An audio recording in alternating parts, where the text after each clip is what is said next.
Todd Sylvester grew up a basketball junkie. In fact, at Brighton High School in the mid-'80s, he was part of 3 unforgettable seasons. My sophomore year, we took first in state. I played some varsity. My junior year, we took second. In my senior year, I was team captain with 2 other amazing guys, and we took first in state again. It was just a great run. So great, 1 week after that final season, Todd earned a full-ride scholarship to what was then Utah Valley Community College. But the basketball junkie was also a junkie of a different kind. A week later, you get the scholarship offer, and then how long after that did things start to unravel? Things were already unraveling. I took my first sip of alcohol when I was 11.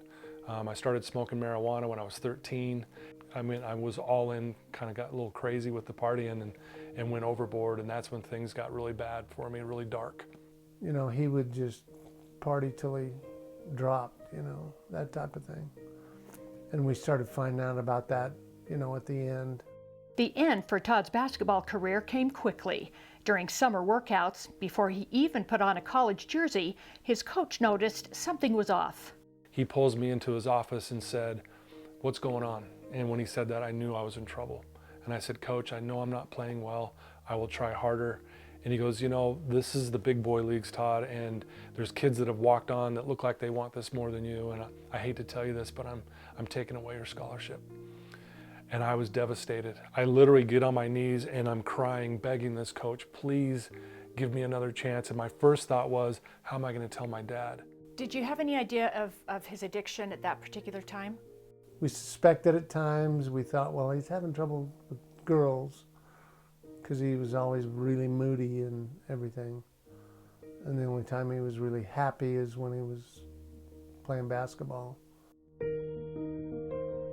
When he played basketball, Todd couldn't hear the voice that nagged him off the court. That inner voice was forceful and determined to bring him down, a voice he calls the bully. It was just this voice just going, "You are pathetic. Who practices 2 or 3 hours every day to lose your scholarship like that?" And so that's when I got to that point. It was so bad that I just decided I was going to end my life. Todd was 22 years old and failing school, but something happened that day that changed his course. He overheard 2 women talking about fasting and prayer, things he had never heard of before. Though he was baptized a member of the Church of Jesus Christ of Latter-day Saints at age 11, he was raised agnostic. They go on to explain in their religion what they do and what fasting is, and as they're explaining it to me, I thought, what's the point? I thought it was ridiculous. And one of the girls says, "If you want help from God." And for the first time in my life, I thought, is there a God, and would he help me?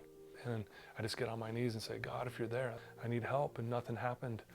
And I actually got wasted that day and still having thoughts of ending my life. And so I just thought, well, that was a waste of time. At least that's what it felt like at the moment.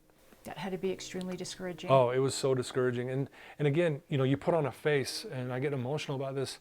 You know, I put on a face with my friends, with my family, everything's fine. But I really was in a rough shape. Mentally, I was a complete mess.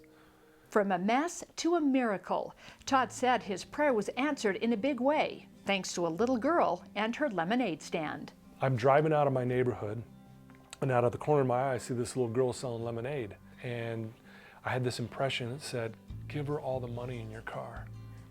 My first thought was this really cute high school, college age guy is pulling up to my lemonade stand, and I am just so excited. Cute little 4th grade girl sitting there. I said, "How much?" I just remember him saying, "How much for lemonade?" And I said 25 cents.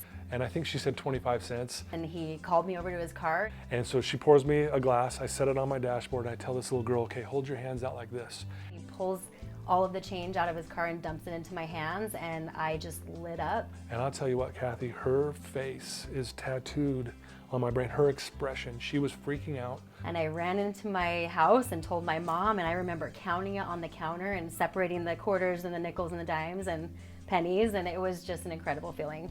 Getting emotional, I'm getting emotional. I'm like, oh my gosh, this is unreal. Well, as I pull away, I start to cry like I've never cried before in my entire life.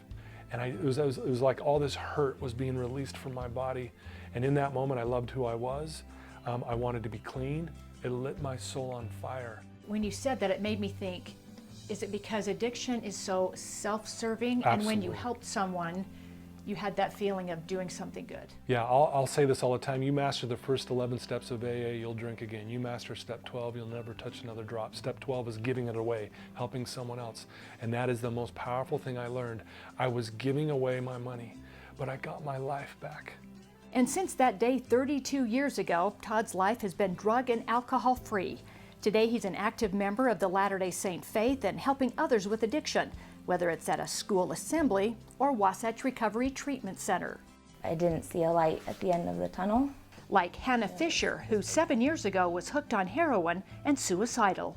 Todd just reminded me of all of the things that I already knew and that I had that in me this whole time and that I wasn't broken. Today, Hannah is married with a beautiful baby girl.